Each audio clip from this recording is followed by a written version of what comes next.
আজকে চলে আসছি যশোরের সেই ঐতিহ্যবাহী খেজুর বাগানে।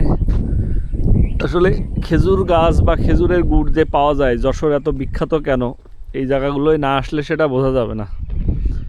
আসলে যশোরের যে মেইন রাস্তা, সেই রাস্তা দিয়ে গেলে আপনি বুঝতেই পারবেন না যে আসলে যশোরে এত খেজুর গাছ আছে। এটা হচ্ছে খেজুর গাছের সেই আস্থানা। এখানে আপনি চারিদিকে যত দূর চোখ যায় এই রাস্তার দুধার দিয়ে শুধু খেজুর গাছ, গ্রামের মেঠো পথ।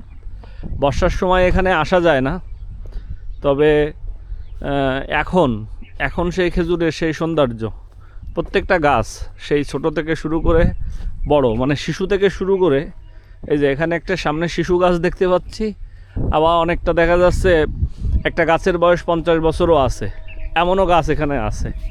এই যে এটা একদম শিশু গাছ, এটা কাটা হয়েছে, ওই যে দেখা যাচ্ছে। আবার এই যে গাছটা দেখেন, এই গাছটা প্রায় 50 বছর ধরে কাটা হচ্ছে, এপাশ ওপাশ মিলায়। এ পাশে প্রায় 24টা খাত, ও পাশে 24টা, 48টা খাত আছে, তার মানে 48 বছর ধরে এটা কাটা হচ্ছে। তো এই রাস্তার দুপাশে ওই যে আমার সামনে দেখতে পাচ্ছেন, ওটাও একটা খেজুর বাগান। যে খেজুর গাছের যে সৌন্দর্য, অরিজিনাল যে খেজুরের গুড়ের স্বাদ, সেই স্বাদ আসলে এই যশোরেরই স্বাদ। কারণ যশোরে যে গাছ আছে এটা আমারও জানা ছিল না। আমি শুধু বলি যশোরে এত খেজুর গাছ কোথায়, এত খেজুর গাছ কোথায়। তো এখানে না আসলে আসলে আমি বুঝতেই পারতাম না যে যশোরে আদেও এর এত খেজুর গাছ আছে। এই যে আমার পিছনে একদম পুরো খেজুর গাছে ভরা, পুরো জায়গাটাই হচ্ছে খেজুর গাছে ভরা। এখানে যত দূর চোখ যায় টোটালটাই হচ্ছে খেজুর গাছে ভরা। এবং এই খেজুরের রস অসাধারণ টেস্টি, এবং গুড়েরও সেই ঘ্রাণ। এই ঘ্রাণটা আবার অন্য জায়গার গুড়ে পাওয়া যায় না।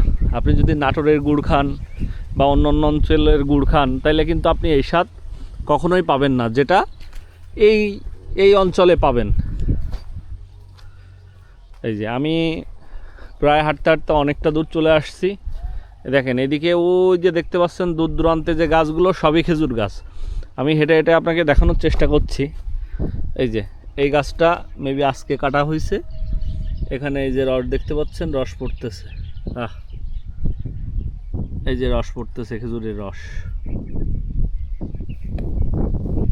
এই হচ্ছে অবস্থা। তো সবাই ভালো থাকবেন, সুস্থ থাকবেন।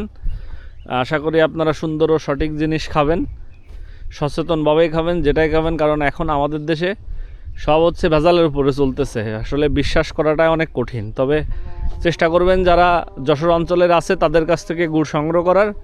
আশা করি তারা আপনাদেরকে ভালো একটা